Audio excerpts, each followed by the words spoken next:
Namo tassa bhagavato arahato samma sambuddhassa. Namo tassa bhagavato arahato samma sambuddhassa. Homage to the blessed, noble, and perfectly enlightened one. The blessed, noble, and perfectly enlightened one.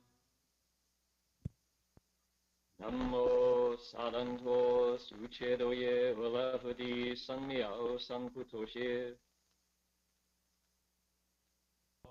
Suchedoye alahati samya sambuddhoshe.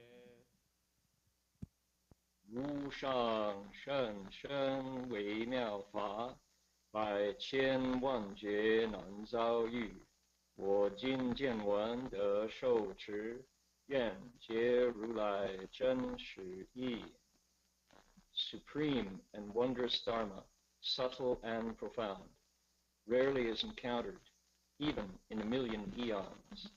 But now we see and hear it and accept it reverently. May we truly understand the Buddha's actual meaning. Excuse me. Indeed. So, thank you, Michael, for helping us with our Dharma request. Dharma Master, sorry to interrupt, but we're getting some crackling in the audio from your side.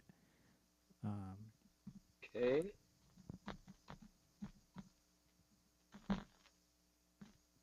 All right.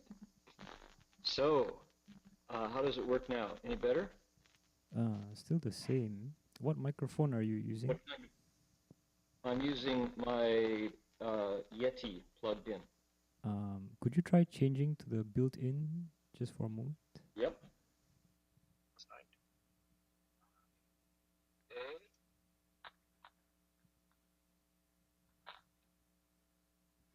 Now I'm hearing it. I'm hearing. So, how does it work now? Any better? Still the same. What microphone are you using? Huh. I'm using my Yeti plugged in. Where is that coming from? I don't know. Okay, now I'm talking, and wait a minute, let's see here. Okay, go to meeting control panel. Now I'm hearing. So, how does it work now? Any better? YouTube? Are you on YouTube, Heng Sure? I'm using my no, I'm not plugged in.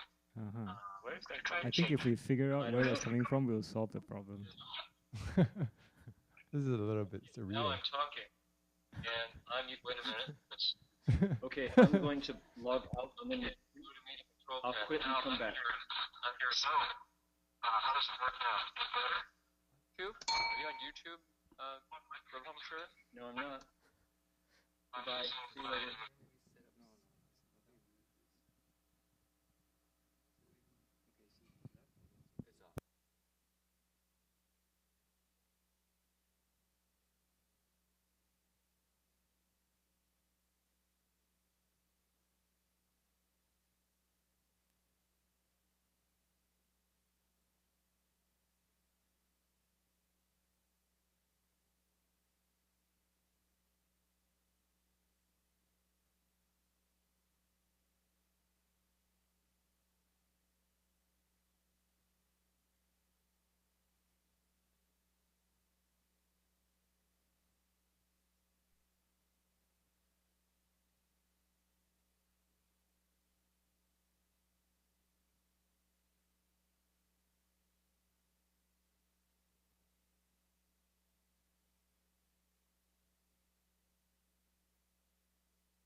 Can you make me the presenter now?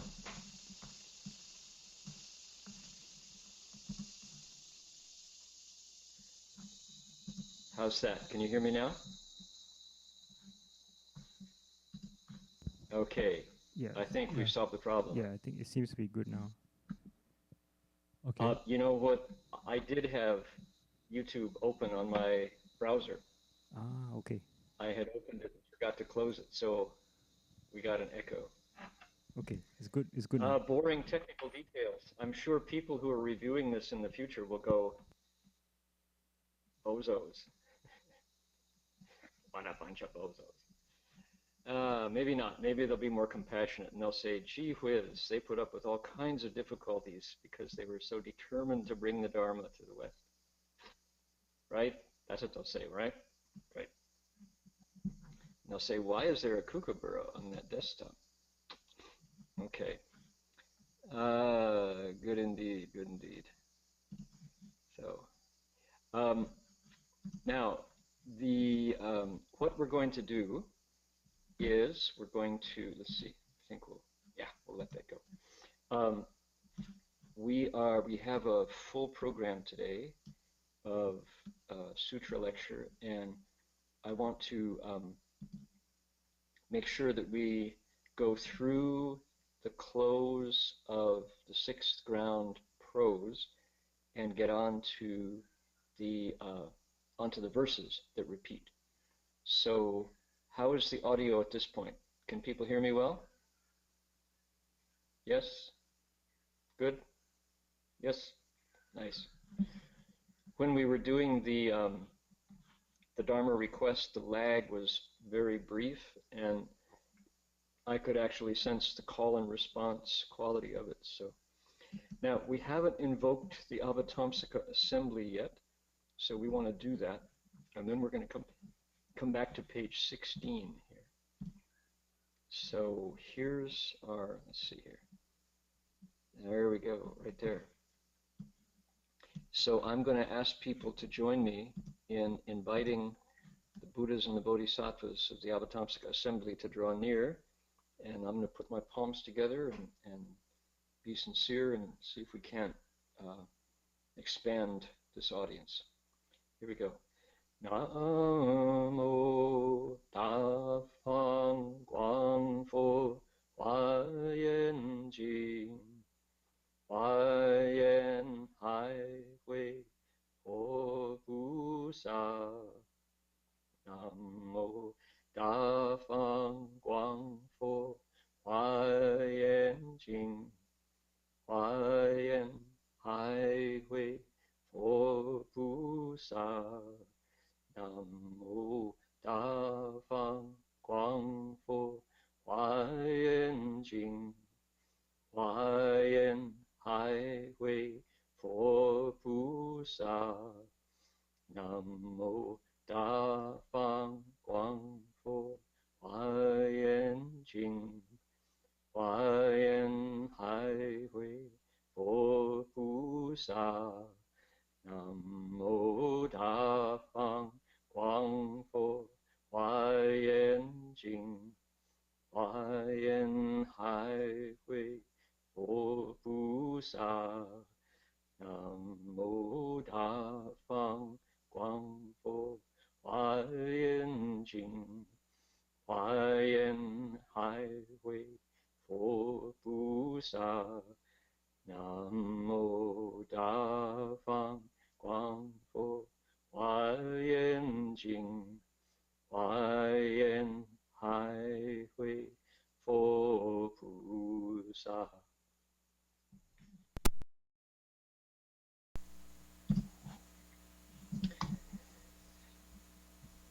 Back to page 16. Sorry for that scrolling effect. It always makes me seasick when somebody scrolls quickly like that. Okay. There we go.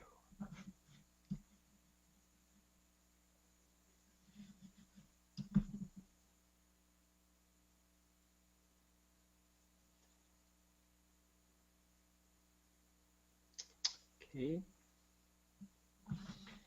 Here we had, let's see, this is where we left off last week.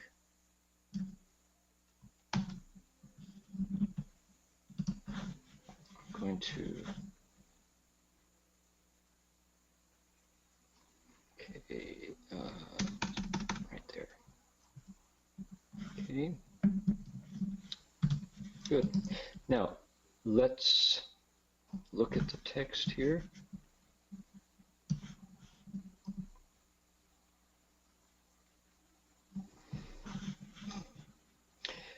Today we're going to start with this section of text. If folks can see on the screen there.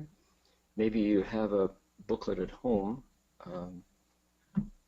already printed out. Those of you who are looking online, let's put our palms together and read. Now the Chinese is in the characters, the Hanzi. Japanese call them kanji, right? These are the kanji, the Hanzi.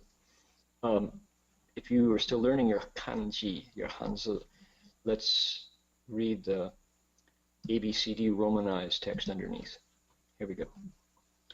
菩萨住此地，多作善化天王，所作自在，一切声闻所有问难，无能退居，能令众生除灭我慢，深入缘起，不失爱欲，利恨同事，如是一切诸所作业，皆不离念佛，乃至不离念具足一切种，一切之智。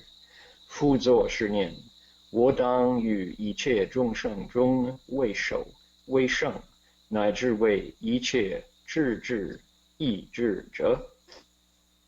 Okay, how's your Mandarin practice proceeding? This is a language class as well.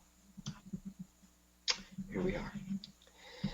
The bodhisattva who dwells upon this ground for the most part becomes king of the heaven of good transformations and acts with comfort and ease.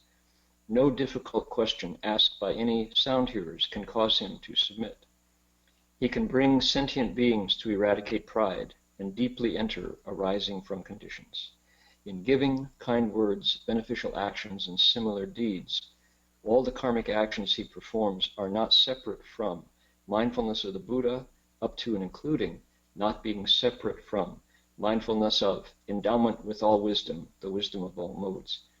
He further makes the following reflection: I should, among all living beings, be a leader, be supreme, up to and including being one of wisdom of all wisdom, on whom one can rely. Okay. Last week we had an animated discussion of the heavens, of the realms of the devas. And we tried to make sense of what can be often semi-translated text. Text that you might even say is in a kind of a code language. And what I mean by that is we who gathered around Master Hua early at Gold Mountain Monastery came from all directions, and very few of us came from a linguistic background. Very few of us had been rigorously trained in Chinese grammar, in classics, in the way things have been expressed in Chinese. Fewer of us came from a background of exposure to the Buddha Dharma, to the Chinese Mahayana tradition. So we were all beginners, and Master Hua didn't care about our credentials. He cared about our sincerity.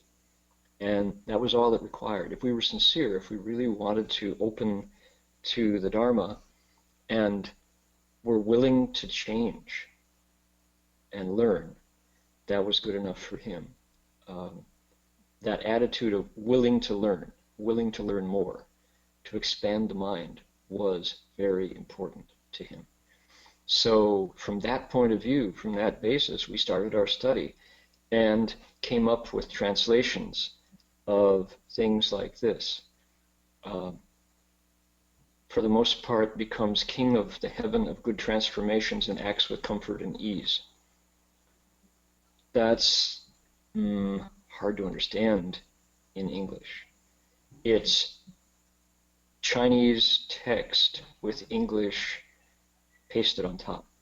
That was great. It didn't exist before that. he can bring sentient beings to eradicate pride and deeply enter arising from conditions. I would maintain that that's nonsense. How do you deeply enter arising from conditions? This would, in English, that would have to be a noun. You enter something. And arising from conditions is not a noun. It's a gerund phrase that, so you get the point. It's semi-translated. It's partly translated. Good enough for beginners. So now, 30 years on, we've been listening to our teachers Chinese for years. We've been exposed to other Chinese texts. We've been some training in language, and we've been learning the Dharma all these years. And so it's time to see if we can move this forward. And I'm going to suggest that 100 years from us, I hope people will take what we leave behind and do the same thing. And at that point, it might, depending on how sincere the people are exposed to what we translate, they'll make a much better culturally connected translation. So it's an ongoing process. And each new advance in wisdom of the Dharma and each new advance in facility with Chinese takes us forward. Who knows? The best translation might be in Polish, the best translation might be in Vietnamese, coming from our English. We run into people in China who say to us, this is true also in Taiwan, people will say, I bounced off these Chinese sutras for a long time, but after I read the English, finally I was able to understand it. Even, our English like this. It's because often the phrases that get used in a language that's been in people's mouths and minds for centuries and centuries gets a kind of a coating on it, a code, a kind of a crust that a fresh look breaks through. I'm going to talk about that in a minute and mention something that Jin Chuanshi and I, when we were in China this last month, 2 months ago actually, in October, we had discussed this idea of cracking the Buddhist code of the 4-character phrases, sometimes the 8-character phrases. This came to my mind again today, and I'm really looking forward to sharing it with folks because I think this will let some light in and some air through and one aspect of particularly the Chinese tradition of Buddhism that I think will help folks. It's going to generate some deeper understanding because I don't think it's been done before, and yet it's really ready to be done. And only folks who have been steeped in the tradition of the 4-character phrases or the 8-character phrases will be able to appreciate the goodness in this exercise. I get an aha. There's an aha moment every time I touch these. And I'm going to tease you now. I'm not going to show you what I'm talking about till it's time to illustrate. But when I do, the folks who know, who understand what I'm talking about are going to go, aha, that's very helpful. And then I think if we can expand this and ask for input on all sides, I think we have something good. Okay, there we go. We left off back here. I went into a long digression about the devas, and we talked about the heaven of good transformations and identified that as the 5th out of 6 desire heavens. And above this one is the heaven where Mara lives, where the demon king lives, and that's the heaven of bliss that's derived from others, zizai, others' actions, others' pleasure. So you rip off, you become a bandido of desire. You steal, your joy comes from stealing others' goodness. So, Now, let me alert our tech team that we had an issue when I was explaining the 6th Patriarch Sutra 2 days ago, which was, for no good reason that we could detect, suddenly the audio quit. So I'm going to see here. I'm going to open up my chat down here and keep it alert. So if for any reason my audio suddenly goes south, please, whoever's on the computer, is it Yunlin or Jerry or Alan or somebody, please type in right away, Fa Shi, we lost your sound. That was kind of dismaying that 10 minutes to go in our lecture, suddenly all these messages show up. Fa Shi, where'd your audio go? Poof, it just vanished into the air. So if that happens to us, please let me know right away and we'll see if we can't fix it. Okay, here's what we're going to work on right now. He acts with comfort and ease. We said he acts with Jinchuan Shi. What? Zizai. Decisive self-mastery. Effortless. Effortless self-mastery. Effortless. How come I can never remember that? Effortless self-mastery. Okay, it looks easy when he does it. It's not easy. Who is the current king of it looks easy when he does it? Steph Curry. Anybody know Steph Curry? I don't want to talk about him too much so we don't jinx him, but Steph Curry is the point guard for the Golden State Warriors, and he is quite a basketball player. And our Dharma friend Kevin Zhang, got to meet him the other day. Met him on the beach and said he's just the nicest guy. Got his picture taken. So Steph Curry lives in Contra Costa, lives in Walnut Creek.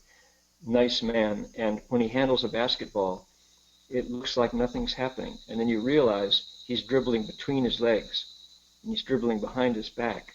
And when he goes up in the air, he's able to twist in ways that physics say he shouldn't be able to twist in order to drop a layup in the basket. But that's Zizai. Zizai with a basketball. Effortless self-mastery. Okay, next it says what? It says, here we go.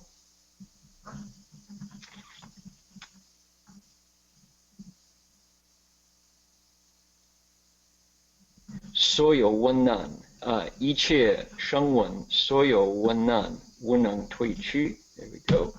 Got that? Okay, here it is. We picked up the... Heng Sure, would it be possible for you to move your screen just a little bit to the left, maybe like an inch? Because we can't see an inch of your screen. Okay, you know what I'm going to do? It's now 125. Let's make it 100%. That's perfect. Okay. There, got it? Okay.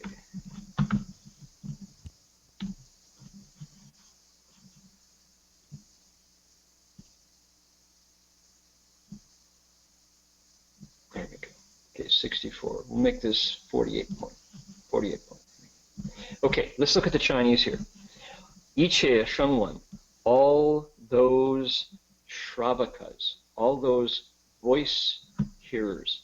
We used to say sound hearers because Sheng was the first choice of the Matthew's Chinese English Dictionary for the word, for the Chinese character Sheng, sound. It's not so much that Shravakas hear sounds. What do they hear? They hear the Buddha's voice. It's the quick definition is they hear the Buddha's voice and they awaken to the way, right? So they hear the Dharma, in other words.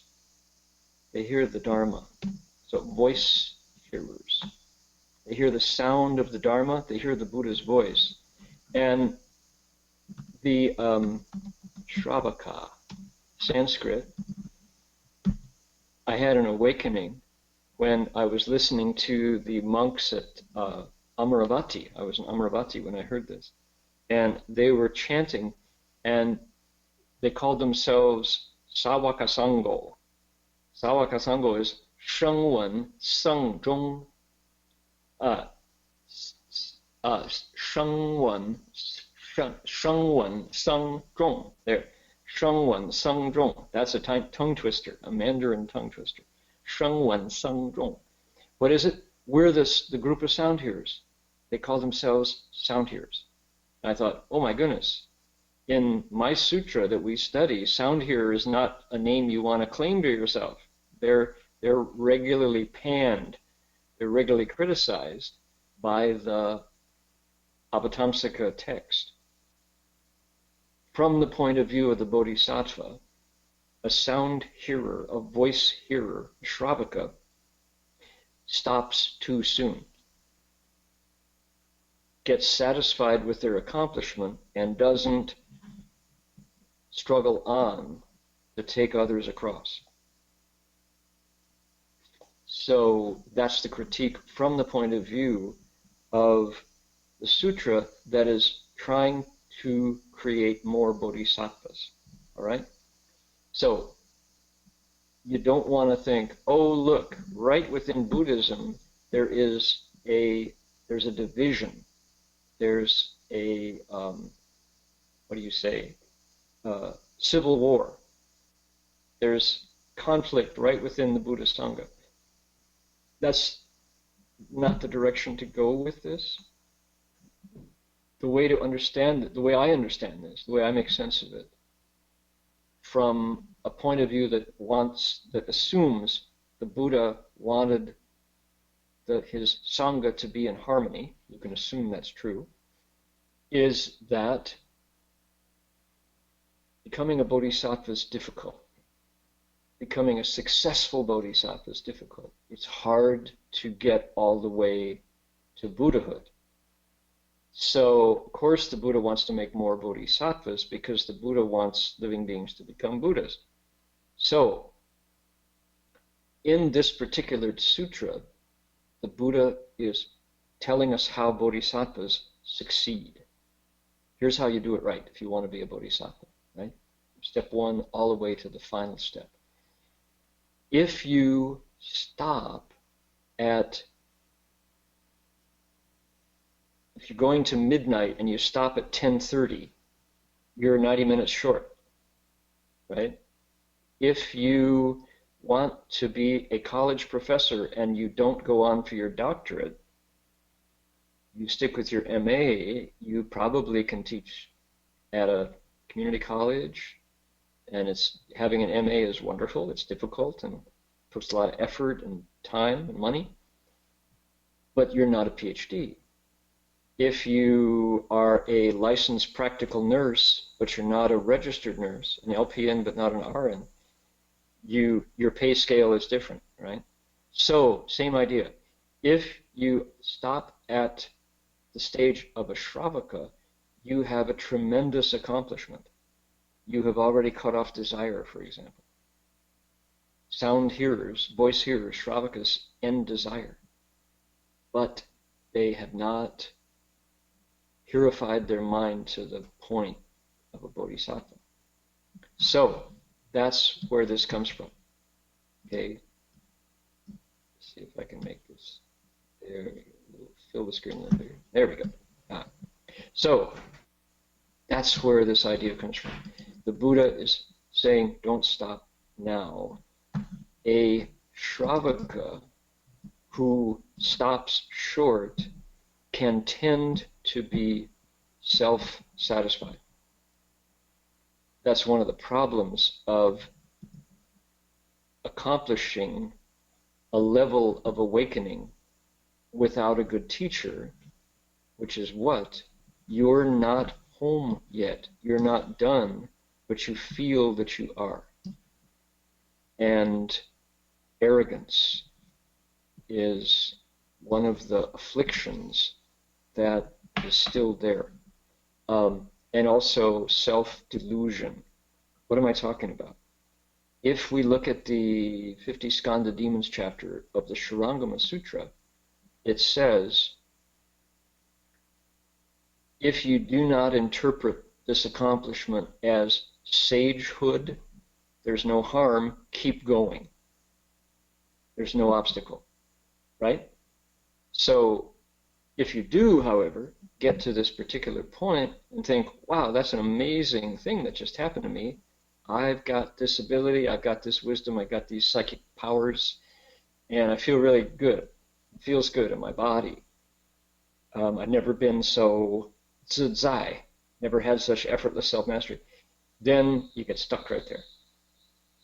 And when you behave that way, you can easily look at somebody who is still diligently pushing themselves forward and say, Saka, look at you, loser, I'm already zizai. Why are you still, getting up so early? Why are you still eating one meal a day? Why are you still doing all that stuff? Don't you know this is the Dharma ending age? You're not supposed to cultivate now.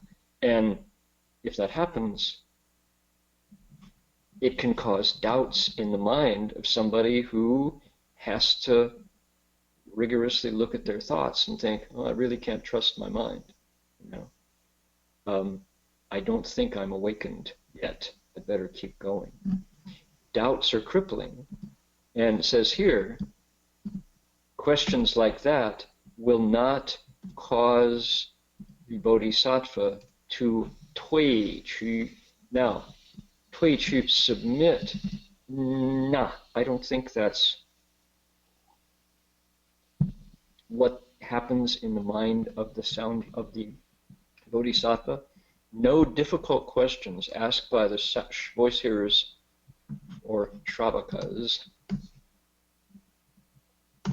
can cause him to quit.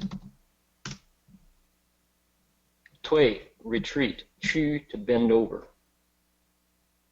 to crumple. Retreat would also be okay. To quit, to stop, that's what it means. Can stop him.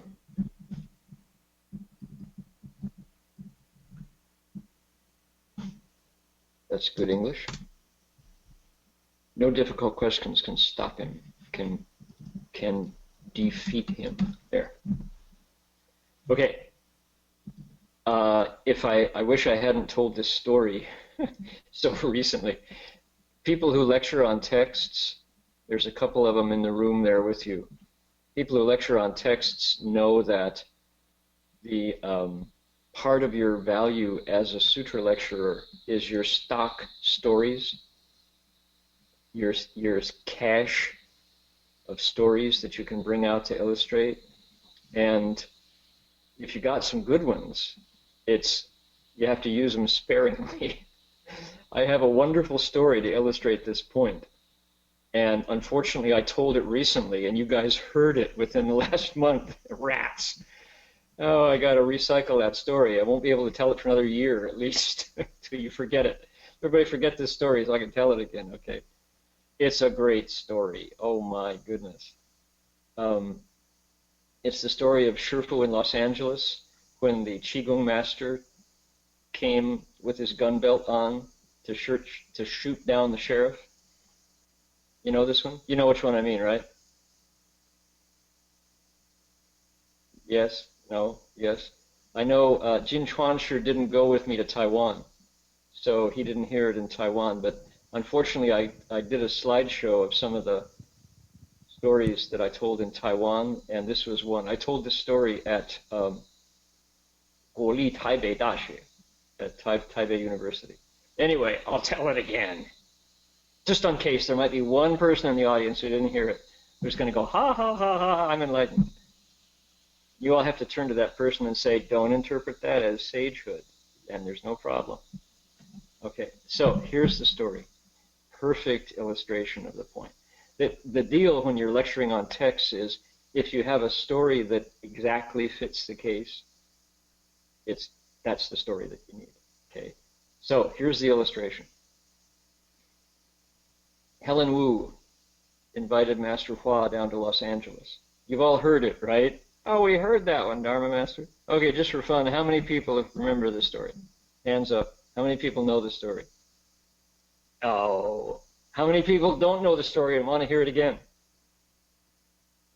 A couple hands? Oh, it's a tie. Oh, okay.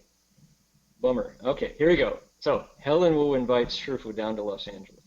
Helen Wu has discovered our teacher, and Helen, who was Miss San Francisco Chinatown, I'll tell you that.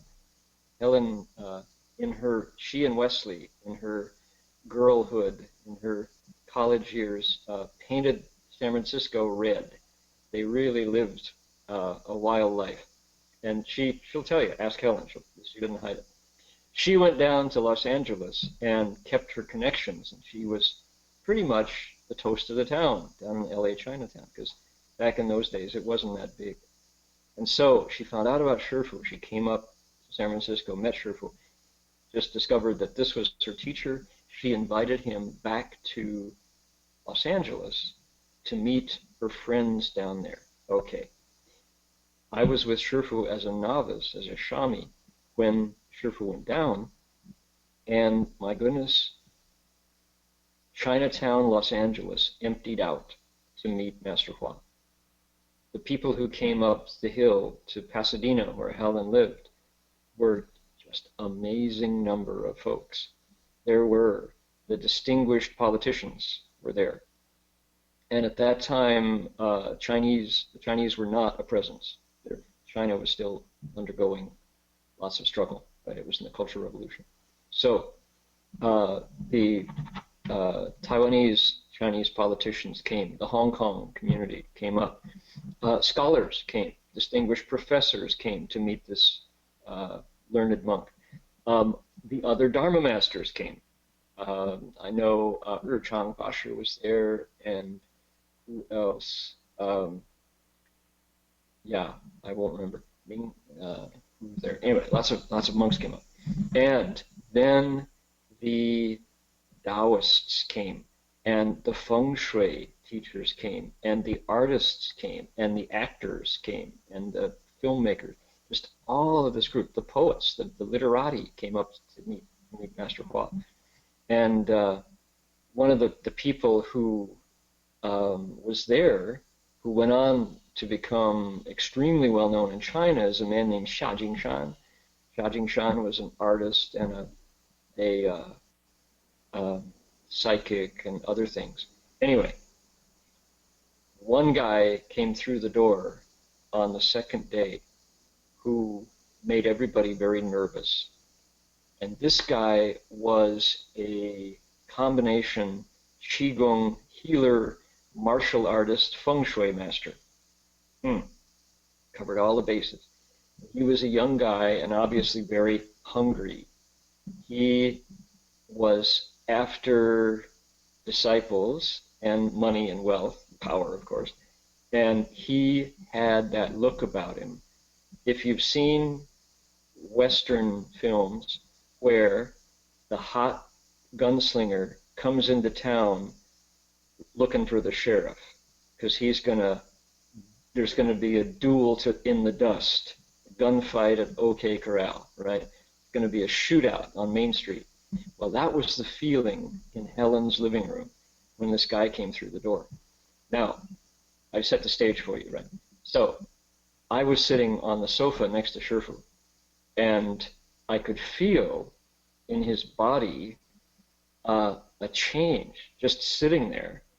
And what Shifu did was he got very, very soft. It was amazing. You could just feel Shifu totally relax. And he kind of, I don't know, I can't imitate it, but Shifu kind of leaned back like this, just getting very, very loose, just like that. And inside, Marty, Hung Chao will tell you that there's a Chinese martial arts technique called cotton palm, where you pound iron filings with your fist and for a long, long time. And what happens is the outside of your hand gets just like cotton, so soft, but inside is steel, right? Shifu was just like this. He just kind of totally relaxed, And I didn't even notice until I felt Shifu totally soften.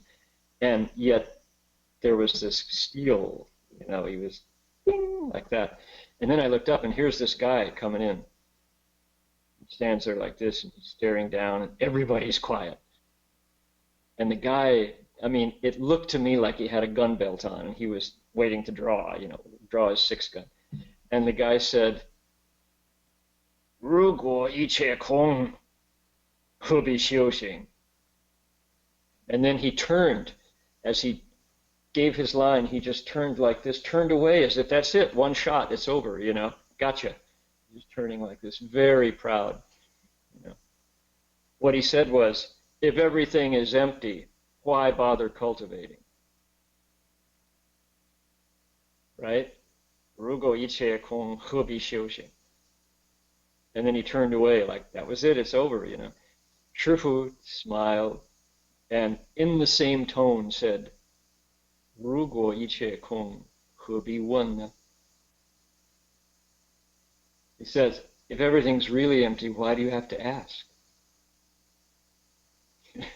And the effect on this guy, it was just as if somebody popped a balloon. He just went, like that. And then he nodded his head. He couldn't bow. He couldn't even bend to bow. He just nodded his head and walked out kind of like that, defeated, And people around laughed at the time, but I don't think, not everybody even knew what had just happened, right? The old sheriff outgunned the contender, right? It was a knockout. Boom. One Shifu just came right back exactly like the guy delivered and totally disarmed him. And so what was it? That's a fight to the death, right? If the guy had made Shifu speechless, or if Shifu had been unable to respond, he would have walked away having defeated the new big power guy, the new monk, Master Xuanhuang. Shifu saw it, was ready for it, met it, turned it, shot back, and it was over. And the guy knew that he knew who was boss, Shifu was still the sheriff, right? So if it's all empty, that's the assumption that Buddhists maintain emptiness as their power, right? We just empty it all out, so it's all empty. So if it's all empty, why bother to cultivate? I don't have to follow the precepts. I don't have to bow to you. I don't have to, be a vegetarian. I don't have to stop drinking alcohol and playing around. Because why? It's all empty, right? And that was his shot. So it's an assumption about emptiness. That is the kind of difficult question a voice hearer would ask a bodhisattva, meaning, I've already emptied out birth and death. What's left? Birth and death are empty. I'm liberated. I'm free. I've entered nirvana. I have emptied out self. Right? 我空. And if you can do that, you've ended desire. You've reached the stage of something, stage of nirvana. But it's a nirvana with remainder, meaning you haven't emptied out dharmas yet. So Shifu comes back and turns it on the guy exactly and says, okay, you've asked me, assuming that I agree with you that it's all empty, but in fact, with you, it's just words. You haven't emptied it out yet. You still have something to win, which is a big ego. You want to be number one, so it's not really empty for you. You still had to ask me. If it's really empty, why are you shooting at me? Why are you trying to put me down? It's not empty for you at all. You're still attached to self and everything. For you, that's called koto chan. That's just wordy Zen, right? That's Zen verbiage. It's not real for you. It's just words. So that was the response, meaning the guy was still hugely hung up. And because Shifu understood that emptiness is not just words, it's actual cultivation. And if it's really empty, you empty out dharmas as well. and you're right back with living beings. You don't escape because there's nowhere to go. You're still not liberated.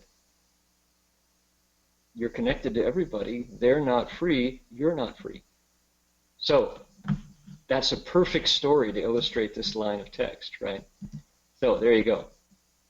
And the real sheriff in town keeps the Dharma citizens safe at night because the phonies can't outshoot him when they come into town to boast of their quick draw, right? All right. Isn't that a good story? And I was there. I saw that. And sure, after that, Shifu was just like, totally nothing. Okay, cool. And where did this guy go? The guy went over to the dessert table and started stoking in the pies and the cakes. I watched him, and he was flirting with the girls over at the dessert table. That was where the gunfighter went, the Dharma gunfighter. He went over to flirt with the girls. So, yeah. So he can bring sentient beings to eradicate pride and deeply enter arising from conditions. Oh my goodness, that is code language of the highest kind. Okay, he can bring sentient beings to eradicate pride. Let's take a quick look here. 能令众生除灭我慢，深入缘起。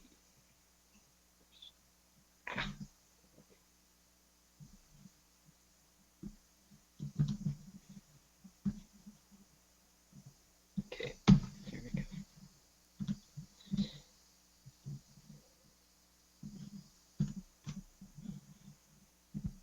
Okay, we'll keep it 4 by 4.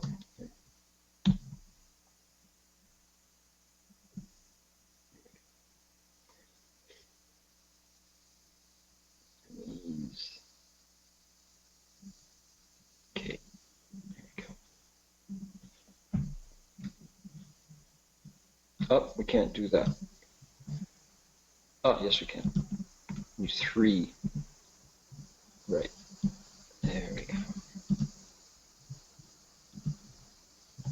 Oh, okay. Chinese can make sentient beings, get rid of, wipe away self-pride, deeply enter conditioned arising. Okay, so we've got 4 character phrases. He can bring sentient beings to eradicate pride. Better than cause. In days past, we would have translated this word as cause. And there's a problem with that, which is cause sounds like manipulation, that the bodhisattva is doing it to living beings. That's a non-dharma, right? You don't. The Buddha doesn't cause anybody to do anything. He can inspire, he can encourage, he can lead, he can influence, but they say, 修行在个人. 师父领进门, 修行在个人. The teacher brings you to the doorway, but you yourself have to go through it. You have to walk in. Okay? So, we don't want to use cause. That he can bring sentient beings. Okay, that's probably okay. He can bring sentient beings to eradicate pride. All right. 除灭我慢. What about that? Pride, 我慢, self-satisfaction, self-fullness, self-arrogance, selfish arrogance. So here's the self, here's man is pride, arrogance, haughtiness, and 除灭. Both of those words mean get rid of. 灭 is even stronger. It's like wipe out. And how would you do this? Do you remember? Anybody remember when we were talking about Samantabhadra's practices and vows? Number 1 of which is Li Jing Zhu, bowing in respect to the Buddhas. Bowing to the Buddhas with respectful mind. And Master Chengguan, our commentator from the Tang Dynasty to the Avatamsaka Sutra, says, Li Jing Zhu Fo Neng Mie Wo Man, Neng Chu Wo Man, says, bowing to the Buddhas gets rid of pride. Zheng Zhang, let's see. Li Jing Zhu Fo Zheng Zhang, let's see. Chu Wo Man Zhang. Zheng Zhang, Li Zheng Zhang, Zun Jing, Zheng Zhang Shan Gan. It does three things. I can't get the Chinese. Master Chengguan says, bowing to the Buddhas gets rid of pride, increases your respect, and makes your wholesome qualities grow. So that's what bowing does. Okay, what does that mean? It means, strangely enough, listen to this. If you go low, you get higher. People who can really go low increase their higher qualities. And the converse, the opposite, is also true. If you strain to be on top of everybody, you wind up lowering yourself, debasing yourself. Interesting, huh? How that works. So, what does the Bodhisattva do? He probably teaches people to bow. Or she does. Finds a way to get people to understand that there's a really good English idiom that says, one never stands so tall as when he or she stoops to help a child. You know that one? That was kind of a UNICEF card caption, I remember. You never stand so tall as when you stoop to help a child. Same idea, right? By going low, you actually exalt, you raise yourself up. Physically, no. That's where the irony is, because you physically go low, but in fact, in terms of virtue, in terms of goodness, you raise yourself up. Huh, true. Interesting how the universe works in pairs of opposites like that. All right. Deeply enter arising from conditions. The problem with this is this word right there, ru. To deeply enter, he deeply entered the doorway? No. He deeply entered the tunnel. He deeply entered the elevator shaft? Yeah, you can see that. But that's not what you want to say. That's a, okay, cross that out. What is it saying? It says he thoroughly masters arising from conditions.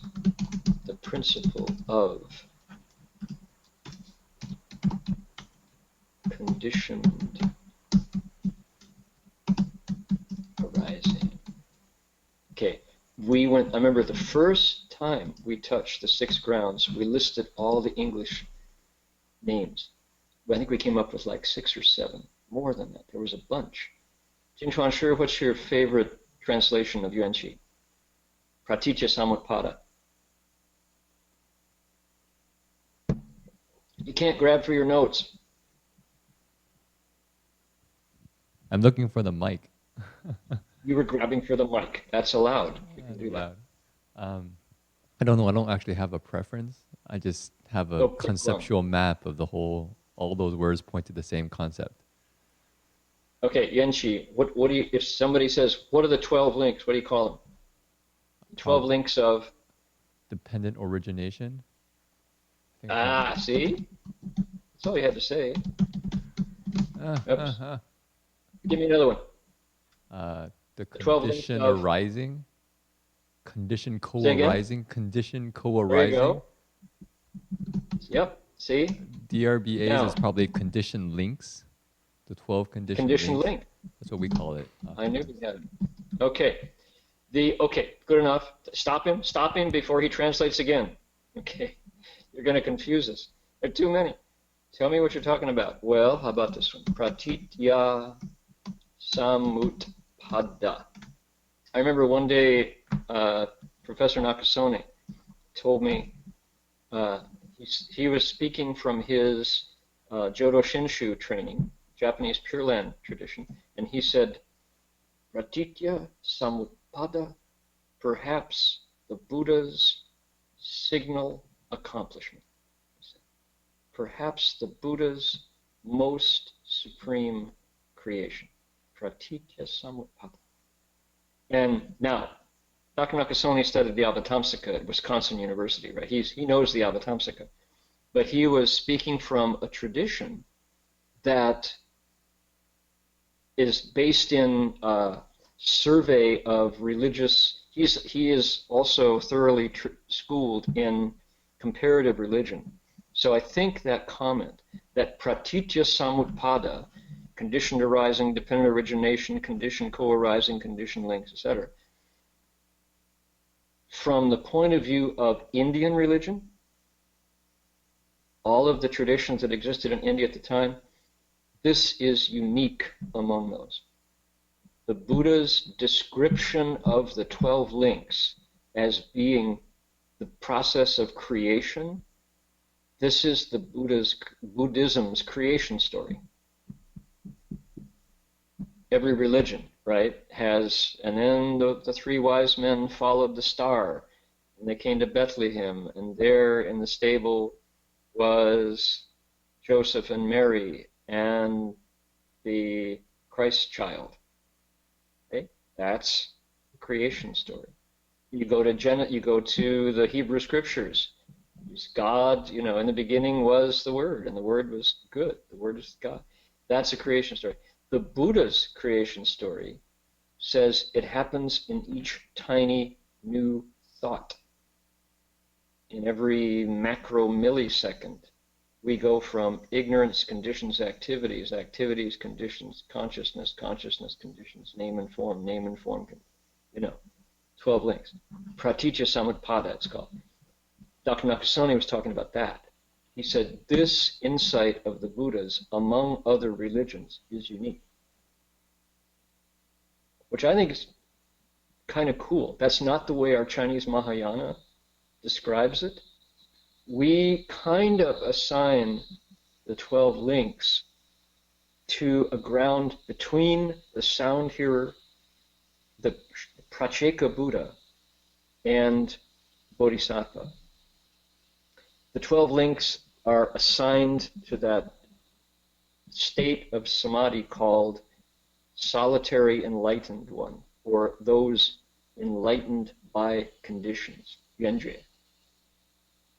Enlightened to conditions, awake to this process. Okay, that's another one of the 4 sages' rebirths. Right? We got the 6 paths of conditioned arising, 6 paths of rebirth. We have the 4 sages, voice hearers, conditioned arising, conditioned awakened ones, bodhisattvas, and Buddhas. All right, this is number 2 of what is called the 2 vehicles, pratitya samutpada, and this is what they wake up to, conditioned arising. Okay, so you got it? So what is he? He thoroughly masters the principle of conditioned arising. He doesn't deeply enter conditioned arising. Thoroughly masters this. He gets it. The principle of it, that would be the real English way. And then you pick your name. Conditioned arising, dependent origination, conditioned co-arising. Just for fun, we want to do it? Should we? I know we did this before. Let's see here. We're going to go to, there we go.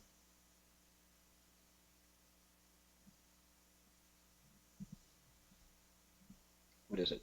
Pratitya samutpada. Pratitya samutpada. So let's see here. Wikipedia. First, now, mind you, this is one more voice. This is not the expert. This is not the final word. It's one more voice. Dependent origination. Oops. Wikipedia wants our money because they work hard and they're running out of money. That's a good cause if anybody wants to. dependent origination or dependent arising.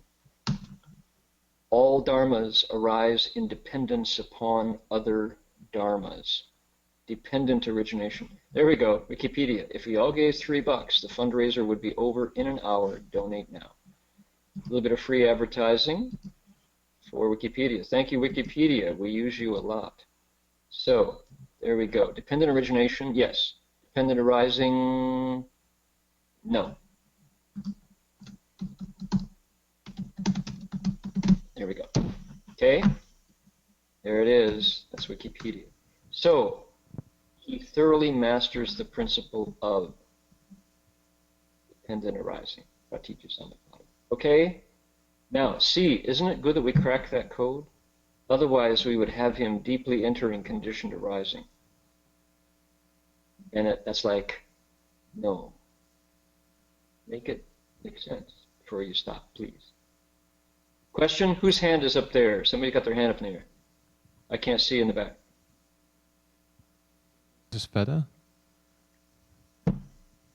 Hi, Feta. I was just wondering if you would take the ling to also govern this part of the sentence.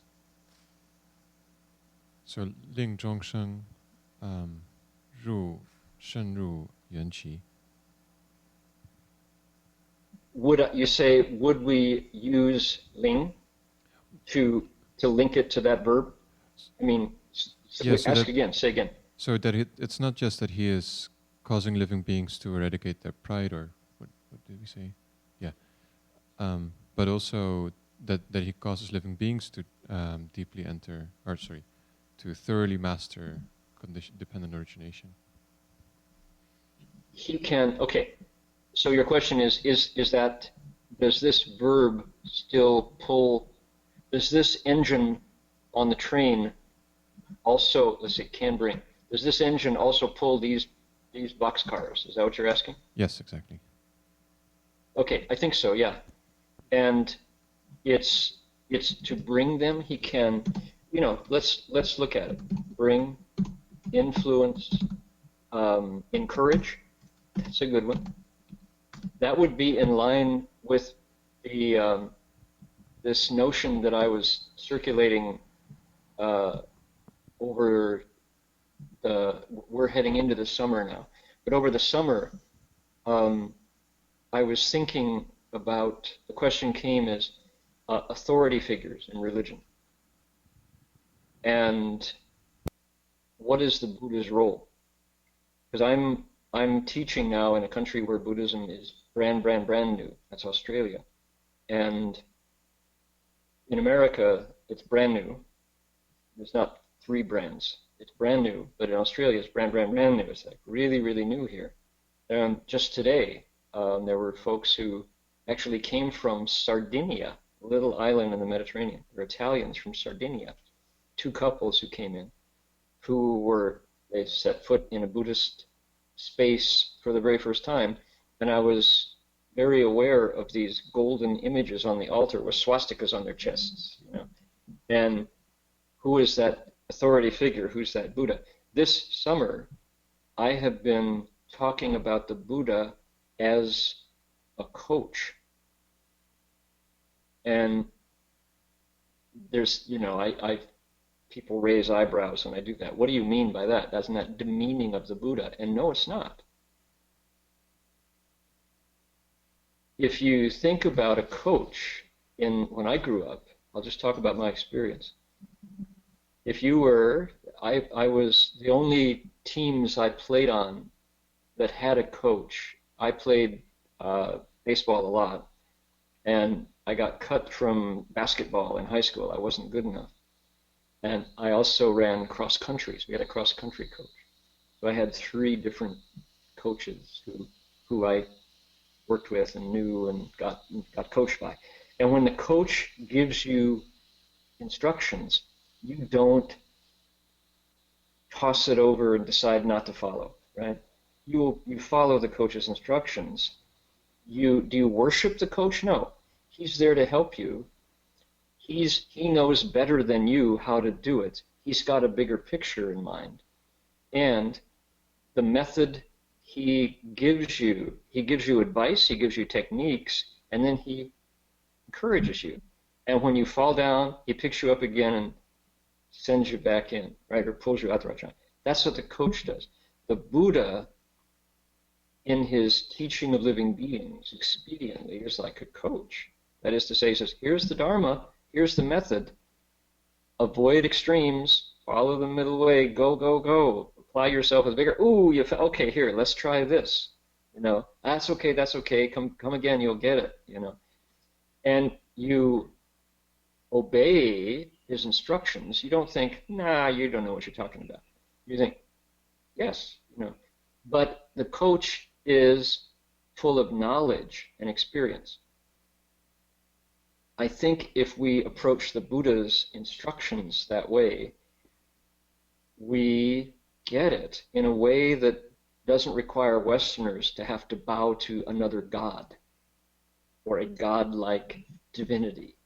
So it kind of works better to have the Buddha, see the Buddha as a coach, than to have him be a golden idol on the altar with a swastika on his chest that I have to bow to, although I have no idea what I'm doing, and I'm afraid I might get hit by lightning through the ceiling from an angry God.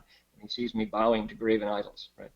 So calling the Buddha a coach avoids all that. It's just a thought, I'm not attached to that, and if people think that's disrespectful, I understand. Okay, with that in mind, and the verse that I just gave you, Feda, that notion, Shifu Lin Jinman, Xu Xing Zai Guren, the teacher, Ling Jinman, makes you enter the door? No.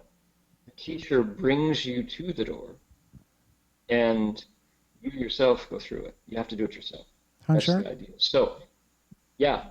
Now hold on, one more sentence, and then ask. Hold on, Steve, just a second. So, take your pick of verbs. He can bring sentient beings to eradicate pride. He can and master. He can influence them to thoroughly do it. He can encourage them. He can coach them. There we go. He can coach living beings, but he can't make them. All right? Feda, was that your question? Kind of? Yeah? Okay, good. All right, Stephen. I was just going to throw the word lead out too as a possibility.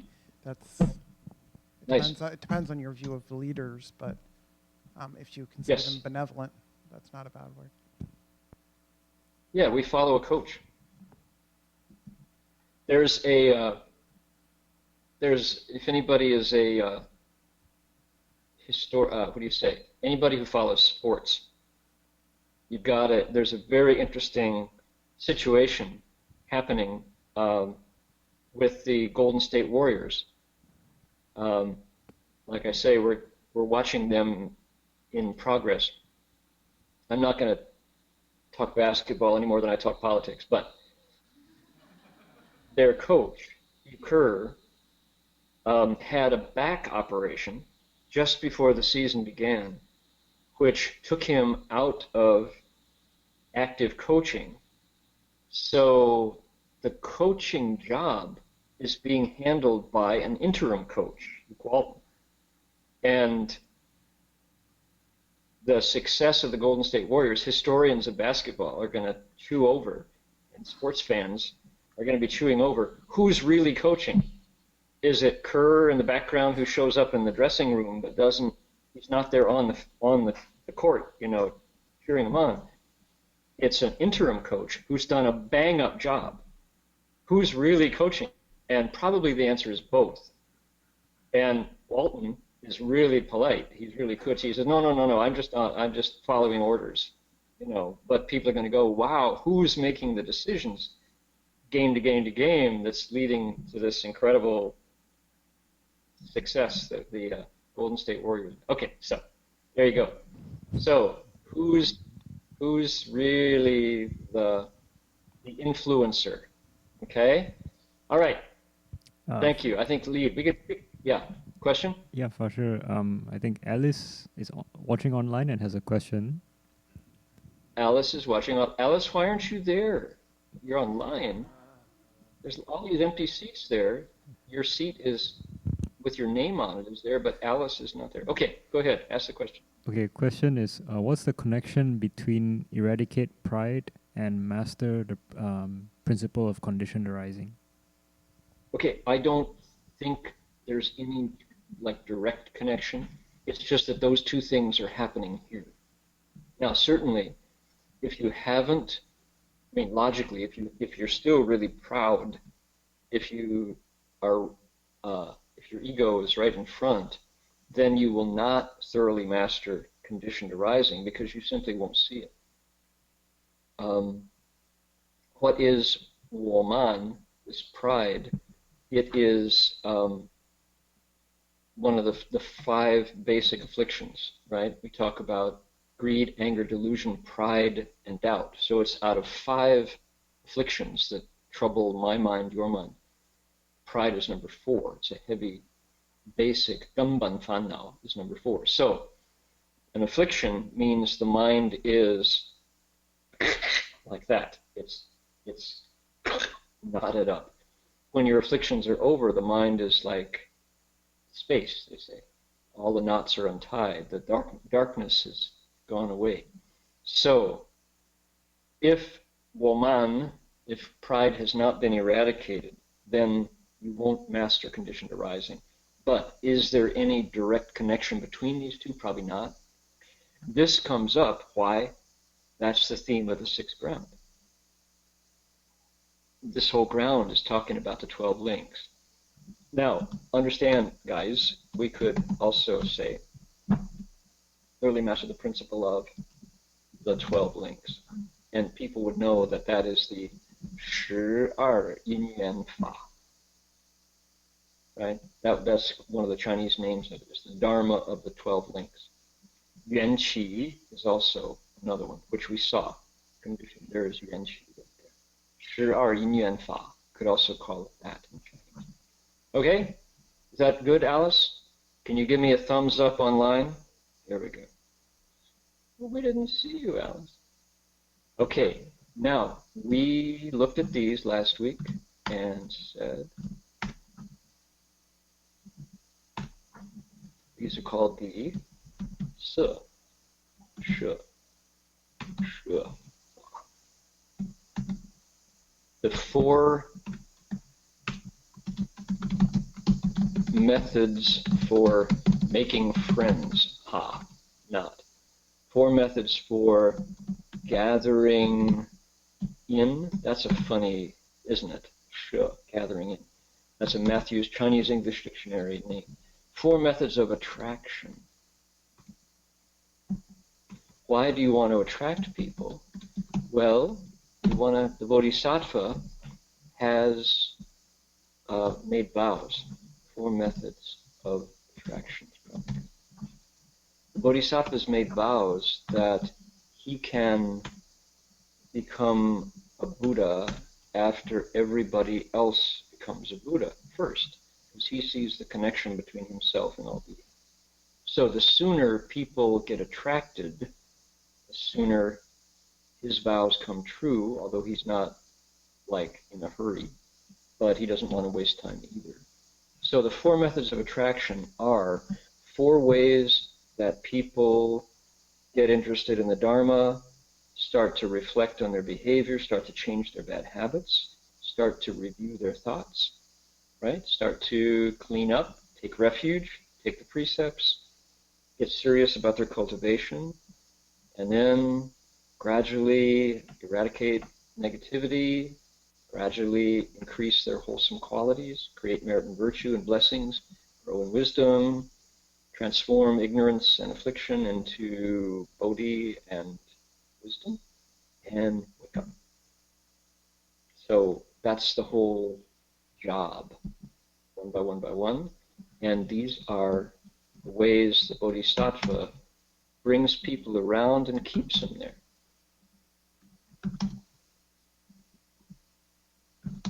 Okay.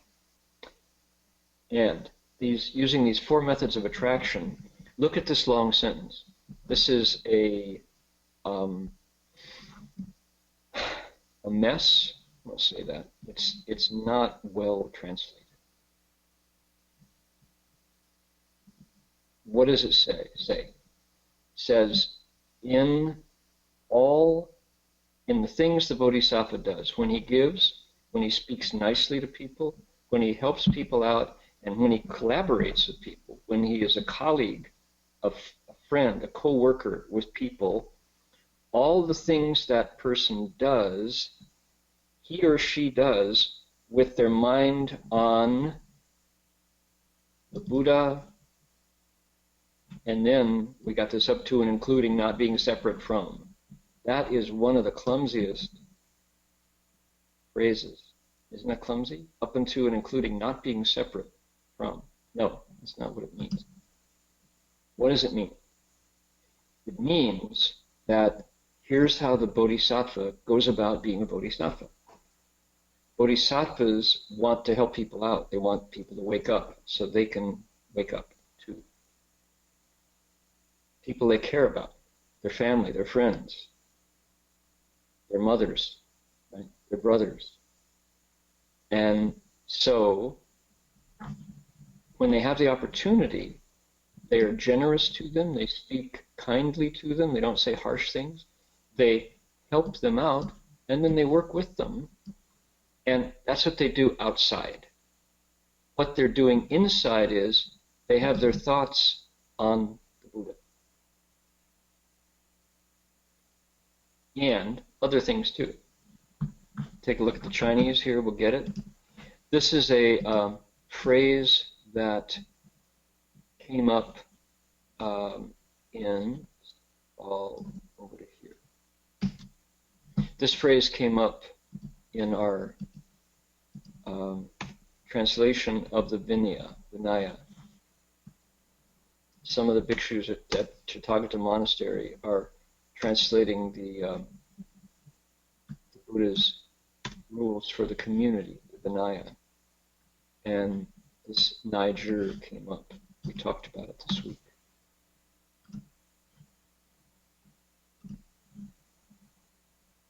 Okay.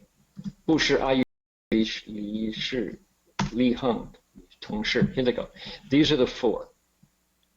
Those things, 如是一切诸所有诸所作业, all those things that he does, she does.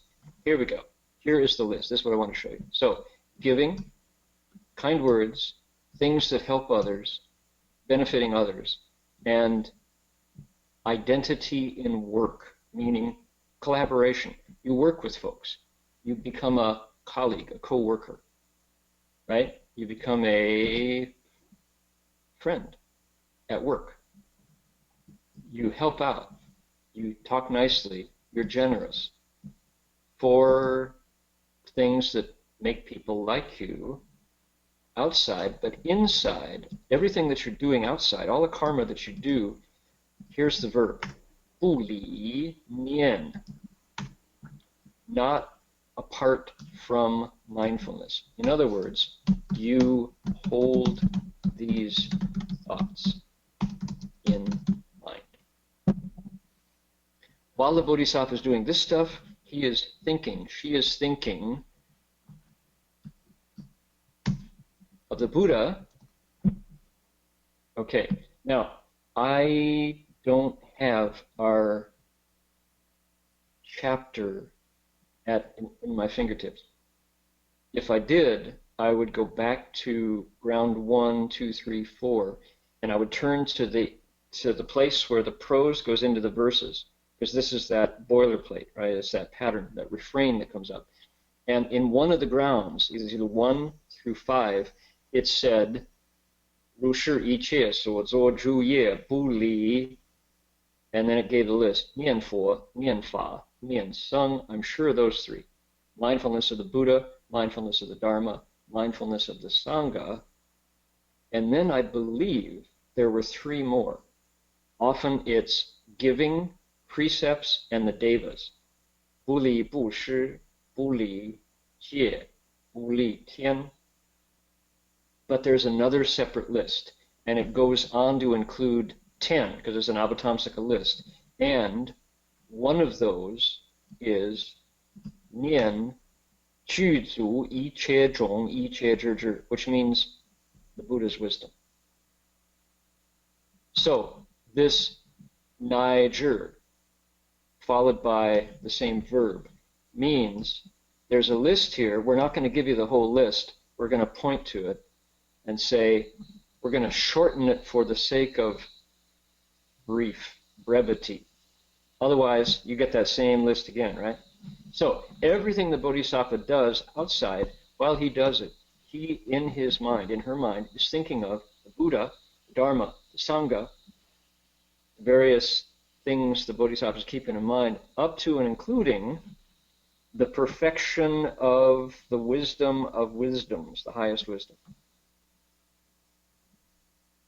So, got it? What's going on here?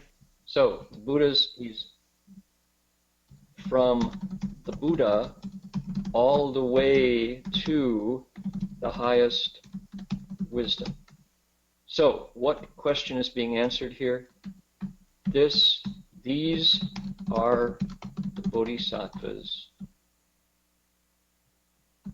motives while she helps people and brings them around her. Right? This Bodhisattva is doing these things, these 4 methods of attraction outside.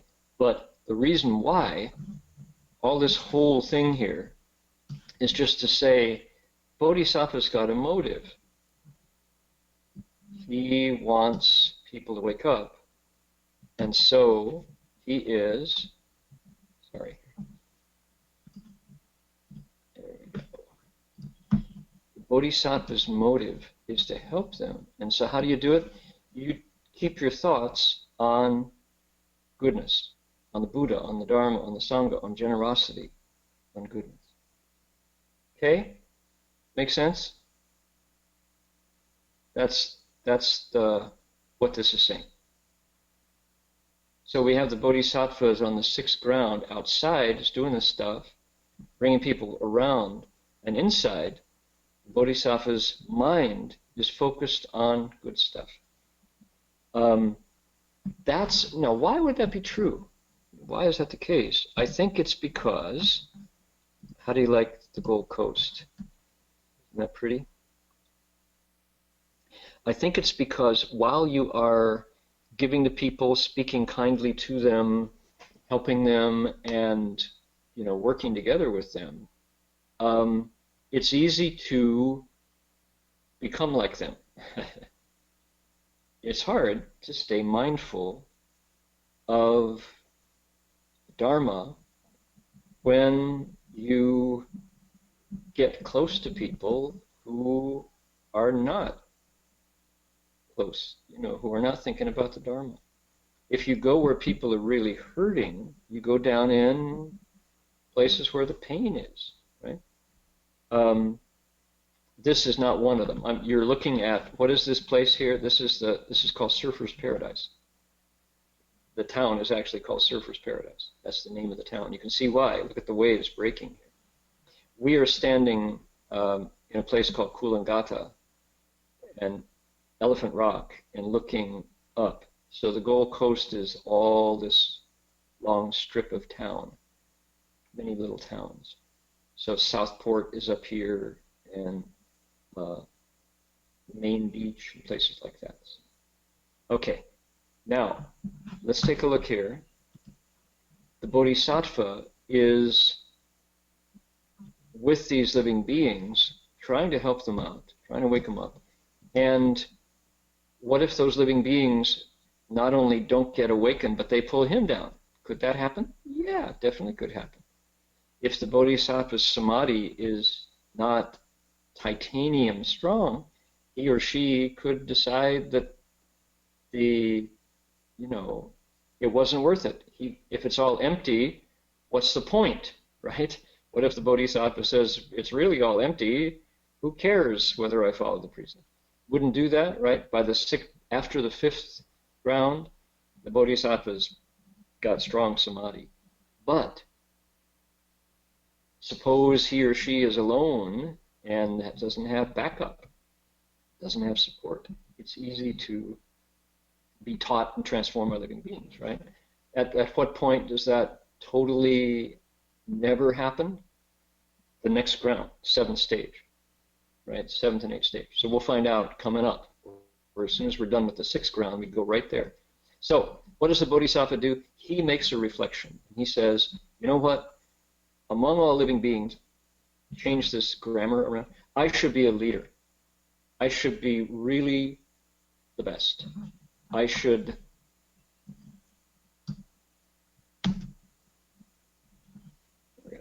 make this actual English. This is pure Chinglish. This is Chinese grammar structure entirely. What does he say? He makes the following reflection. He says, oh, I didn't get it all. There we go. It's hot. Okay. He says, he further thinks, he further reflects. He said, when I am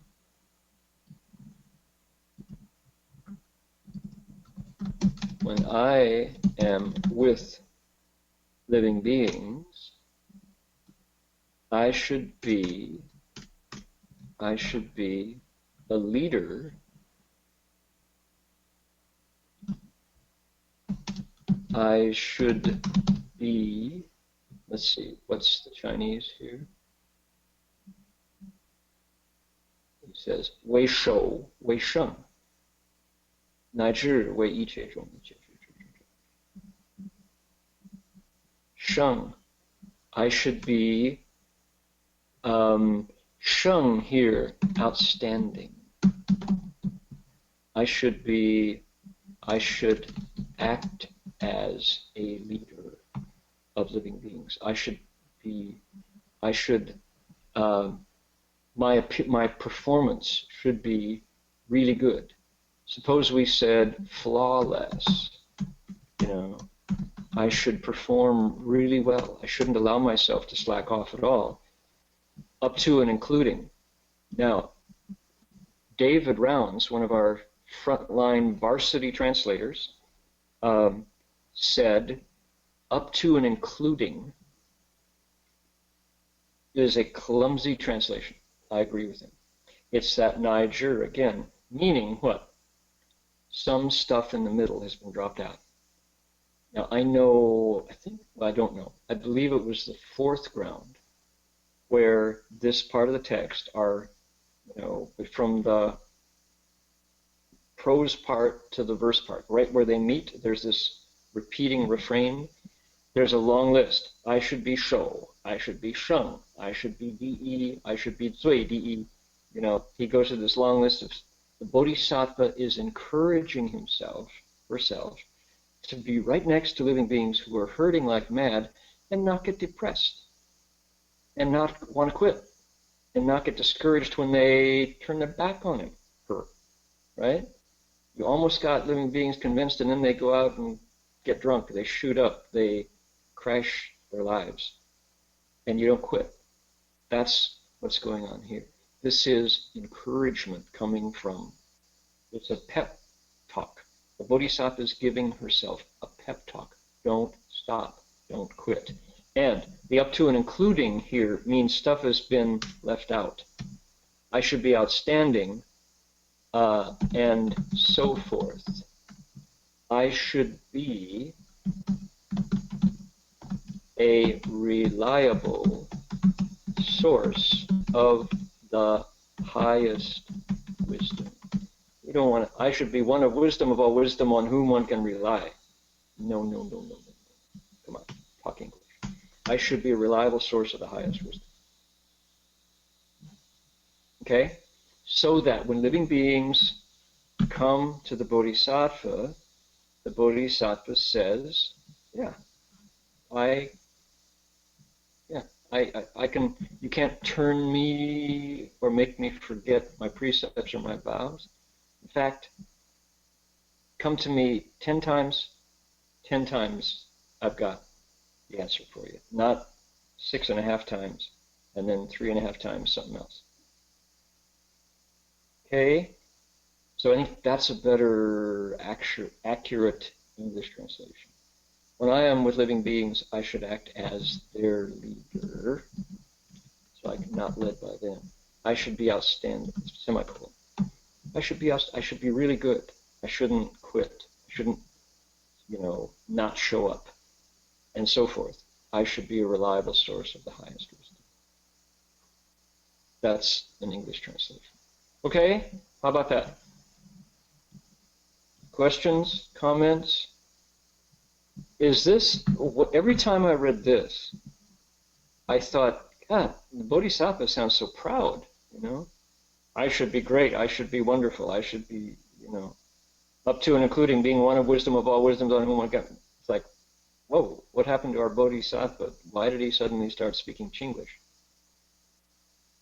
All right, so we got this much more to go, and we get to the verses. And look, this is next. 6 ground verses. This week, I'm going to do some homework. I'm going to do my best to pre-translate, although it's fun to do it with everybody, to show you the process. We have a lot of verses here. I want to translate early, so by next week's lecture, we'll have some improved verses. How's that? And see if we can't, because of those verses, get some real insight into the 6 ground bodhisattva. Okay, how's the rain? Is it nice? Did Berkeley get any hail? The rain was quite nice. I don't know about hail though. Not when I was here. Was there hail? Yeah? Alan said there was hail in Los Angeles. Hail in Berkeley? In Oakland. There was hail in Oakland 2 days ago. There was hail in Oakland, yeah. Did it stop too soon, or is it still raining? It stopped too soon. It's not raining now. Okay. They said there'll be rain tomorrow. What's the prediction on El Nino? Anybody know? Anybody follow? They expect it to be very strong this year at this El Nino. How soon, do they say? Is it imminent, coming up? Well, it doesn't really say when, but it's supposed to get 2 times like the normal. But yeah, it actually needs 2.5 times to end the drought. So it's not really expected to end the drought or anything, according to the specialists. Yeah.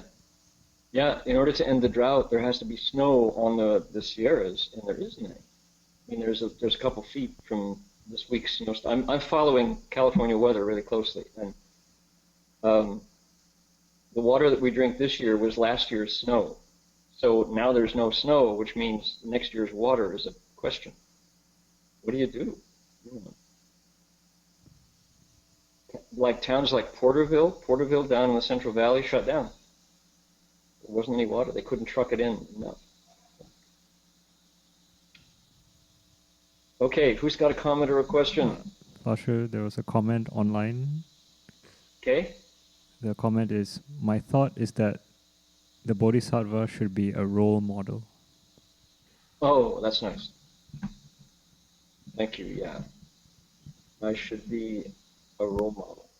That's really colloquial English, but it works. That's exactly right. Yeah, nice. Thank you.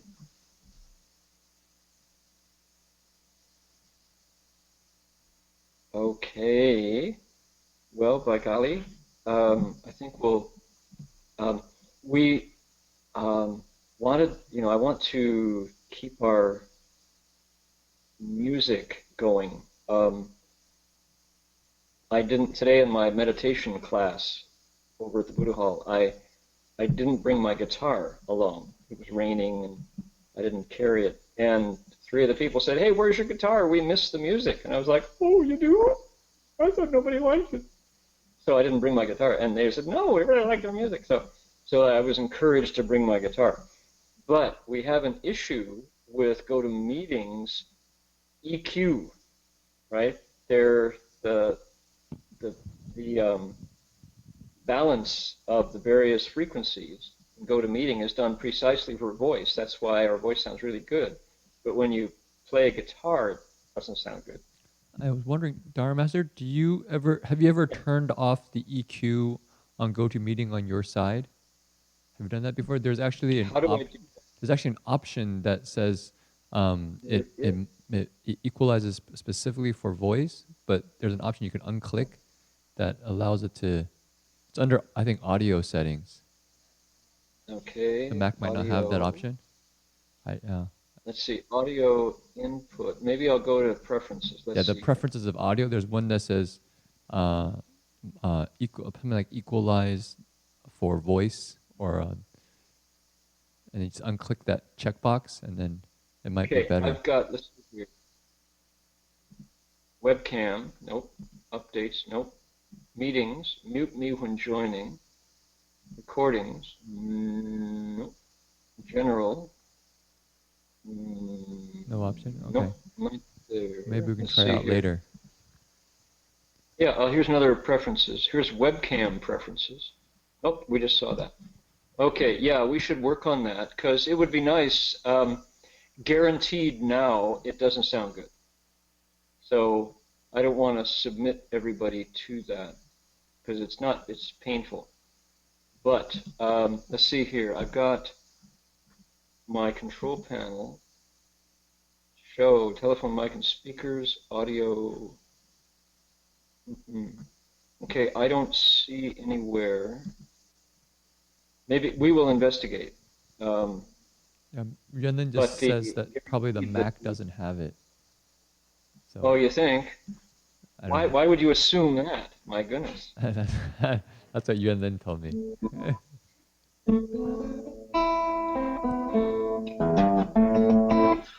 So it'd be nice to have some music. Okay, here, I'm going to get our dedication of merit up. And oh, I know one thing I wanted to share with everybody. While I'm offline, today I saw a photograph that I wanted to share with everybody. And it was a photograph of the end of semester gathering of Dharma Realm Buddhist University, DRBU. Does anybody know who sent? There was a photo with everybody on a porch. Who sent that around? Because I saw it this morning, and I'd like to find it again, but I don't know if I can find it. You said Stan Shoptaw? Stan Shoptaw is the consensus here? Yeah, Stan's photo. But did Stan send it? I don't think I have Stan on Facebook.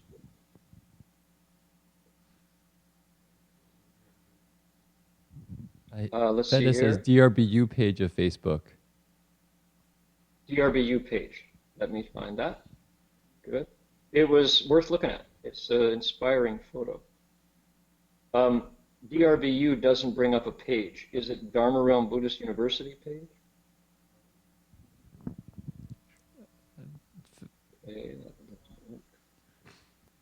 Barbara Waugh?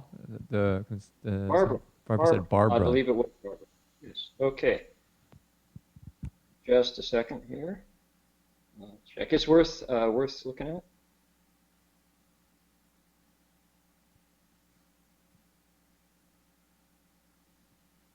Yes, there it is. Okay, here we go.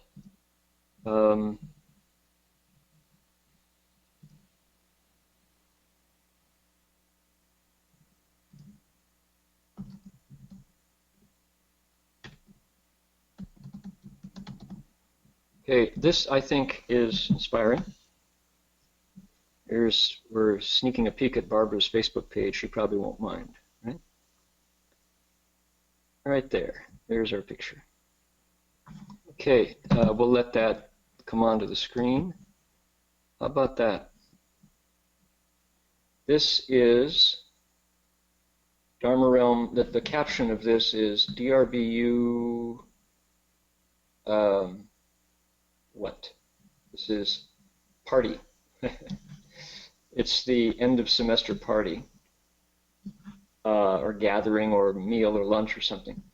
And take a look at the faces. This is Shifu's accomplishment. This is what he wanted to have happen. I've made it too big here. Let's make it smaller. And it's manifesting. Look at the Sangha.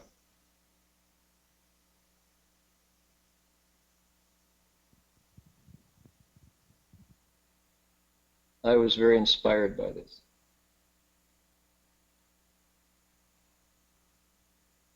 It's the fourfold assembly: monks, nuns, laymen, laywomen, elders, youth, staff, faculty, students, boarders, friends of, right? Look at all the mix of gender and race. I don't think we have interspecies. I think it's all humans, maybe visibly. But they're babies in arms, they're elders. Look at that. So this is a historic photo. DRBU, present and future. Isn't that nice? Where was this taken? So Wayne and Christine's house. Oh, really? Okay. Wayne and Christine's house. I like Huang Lan's question. When can I become part of this? Great. When can I become a Buddha? Right? Okay. Good indeed. So thank you, Barbara, for sharing that. Here's our dedication. Sure, there was a comment online. Someone said, yes?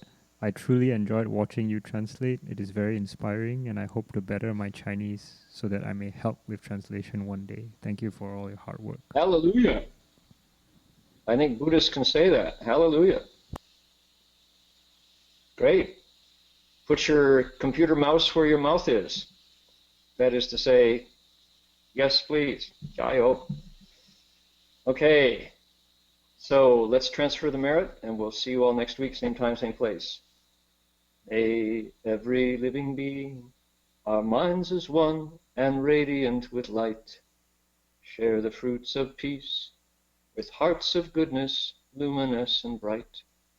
If people hear and see how hands and hearts can find in giving unity, may our minds awake to great compassion, wisdom, and to joy. May kindness find reward. May all who sorrow leave their grief and pain. May this boundless light dispel the darkness of their endless night. Because our hearts are one, this world of pain turns into paradise. May all become compassionate and wise.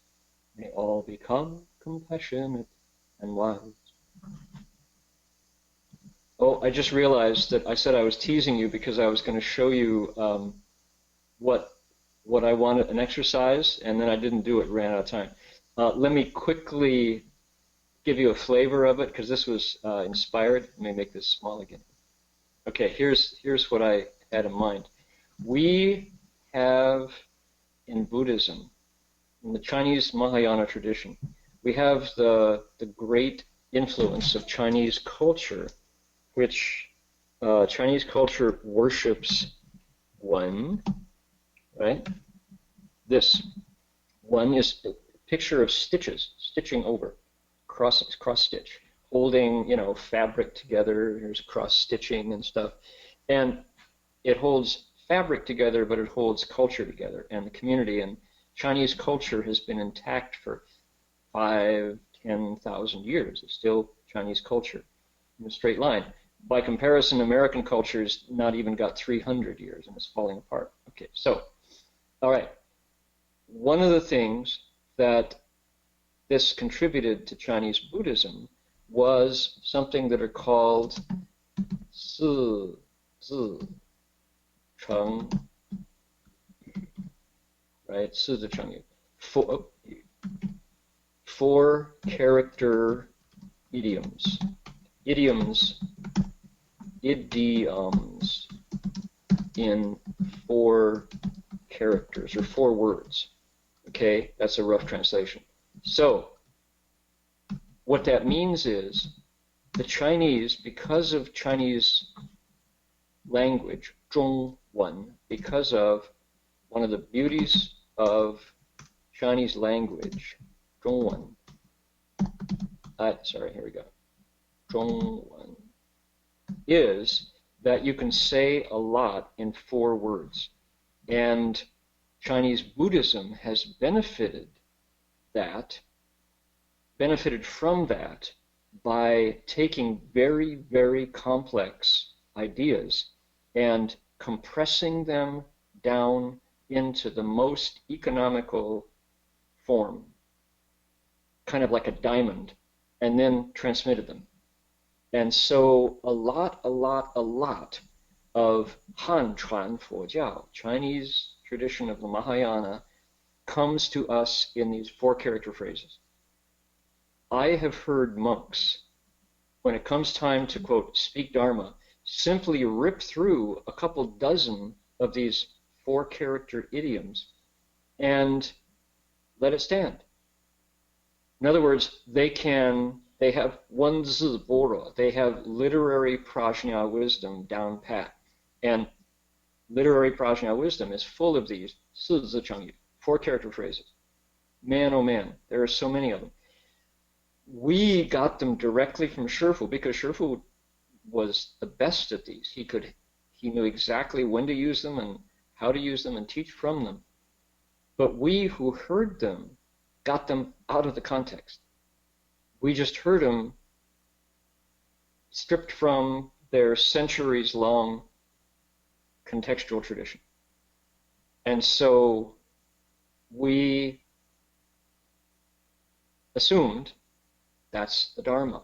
Well, it is, but the point is this. If you don't know the code behind them, they seem totally out of context, irrelevant, and somehow too packaged, hermetically sealed, airtight Buddhism. What am I talking about?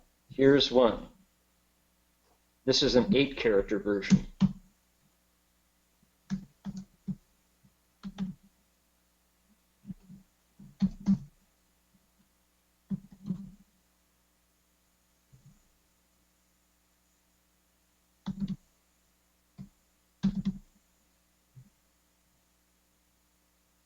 Get there in a second. Thank you for your patience. Here's another one. Here's a 4-character one.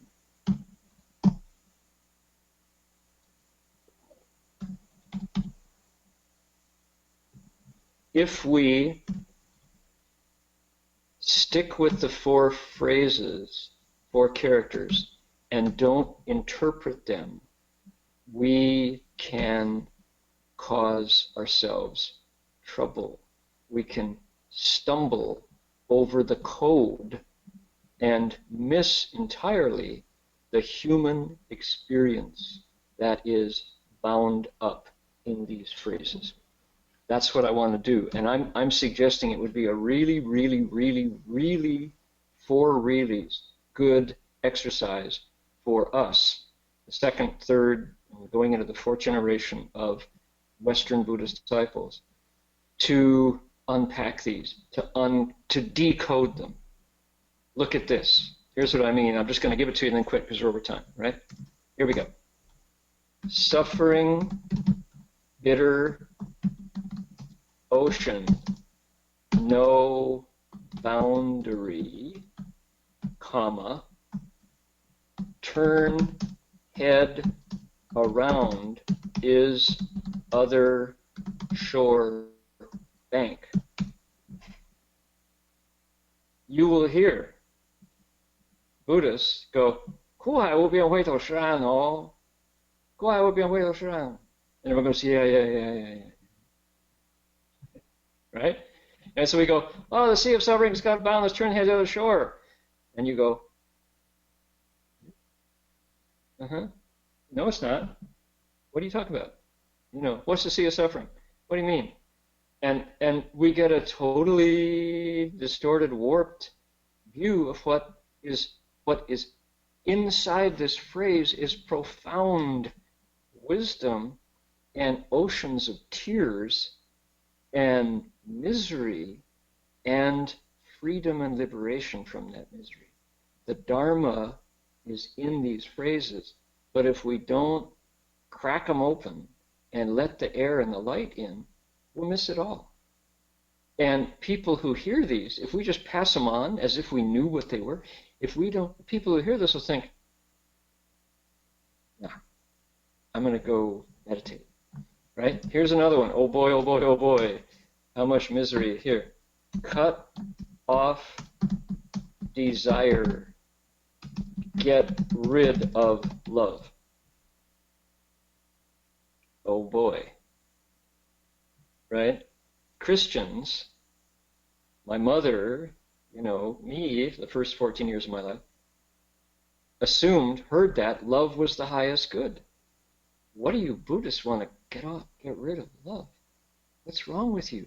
You monsters. I'm going to go get baptized. At least Jesus is right about love. Got that part right.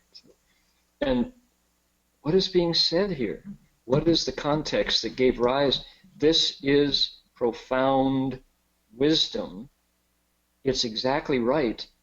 But what's inside it and how do you use it? This is like flying a 747 to the grocery store. You'll get there, but you'll destroy everything in the process. And you could walk to the grocery store. You could take a Silver Line scooter to the grocery store and get there just fine. A bike. You don't need a 747. You have to, we got to unpack these. Don't simply pass them on without decoding them. So I'm going to suggest, and we can start next week too, that we make a list. First thing to do is make a list. And I'm looking there at Yihuan and YC and Alice and I can't see everybody. I don't know who's all there. On the girls' side, the men's side, all the monks inside, everybody.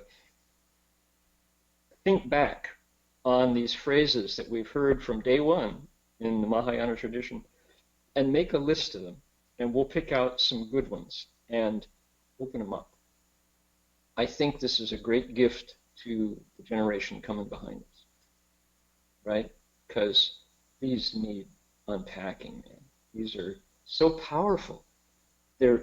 Why are they diamond-like? It's because you couldn't squeeze it any further. Once you squeezed the goodness in there, it started to shine. But who can digest a diamond? You can't. It cuts you up inside.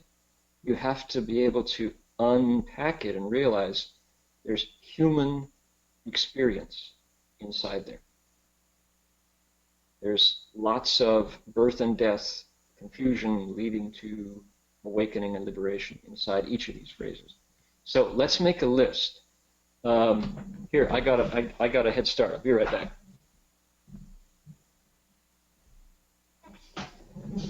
My head start. Let's see here. Got my notes from the Buddhist Forum in China here. Wait a minute. Got it. Okay, here we go. Ready? Buddhist code. 离苦得乐，法喜充满，苦海无边，回头是岸。哦，了生脱死，离苦得乐，净化人心，广度众生，佛日增广，法轮常转。如来家业，重演再来，重演再来，同体大悲，醉生梦死。Right? It goes on and on and on and on and on. These are so good. And if we could get a good list and then pick one per week and just go over it, I think we could really make a gift to generations to come. What do you think? Yes, I think that's a very good idea. And I would ask if we're able to actually make a really good English translation that also kind of captures the kind of pithiness of, so that kind of sticks in the mind in English, then we really can use it when those phrases come up for translations, because oftentimes people use it in their speeches, and you want to be able to have something to draw on that you can pull on, because otherwise it comes out exactly as a Chinglish phrase that doesn't make sense in another language. Yeah. When I was envisioning this, I saw like 4 levels of translation.